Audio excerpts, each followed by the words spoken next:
আসসালামু আলাইকুম রহমতুল্লাহ। আউযু বিল্লাহি মিনাশ শাইতানির রাজিম। বিসমিল্লাহির রহমানির রহিম।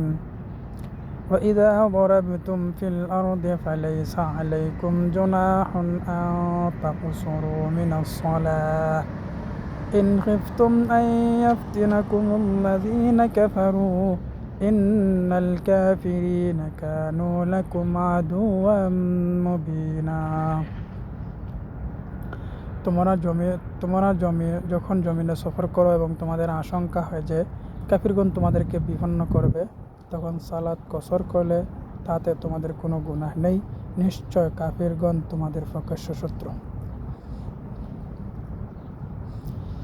যখন তোমরা দেশের বুকে সফর করবে এবং তার দূরত্বের পরিমাণ হয় 3 মঞ্জিল, তখন এ ব্যাপারে তোমাদের কোনো গুনাহ হবে না, বরং জরুরি হবে যে তোমরা জোহর, আসর ও এশার ফরজ নামাজ এর রাকাত সমূহকে সংক্ষেপ করে দেবে, অর্থাৎ 4 রাকাতের স্থলে 2 রাকাত নামাজ পড়বে। যদি তোমরা আশঙ্কা করো যে কাফিররা তোমাদেরকে বিব্রত করবে এবং এই আশঙ্কায় এক জায়গার বেশি অবস্থান করা অসমীচীন মনে করা হয়, কেননা কাফিররা তোমাদের প্রকাশ্য শত্রু। সফর ও কসরের বিধান: 3 মঞ্জিল থেকে কম দূরত্ব সফরের পূর্ণ নামাজ পড়া হয়।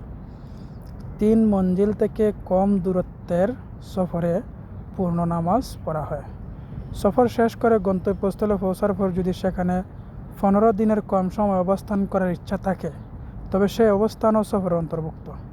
এমত অবস্থায় 4 রাকাত বিশিষ্ট ফরজ নামাজ অর্ধেক পড়তে হবে। একে শরীয়তের পরিভাষায় কসর বলা হয়। পক্ষান্তর যদি একই জনপদে 15 দিন অথবা তদূর্ধ্ব সময় অবস্থান করার ইচ্ছা থাকে, তবে তা সাময়িক অবস্থান হিসাবে গণ্য হবে। এমন জায়গায় স্থায়ী বসবাসের মতো কসর পড়তে হবে না, বরং পূর্ণ নামাজ পড়তে হবে। আবারও পড়ছি: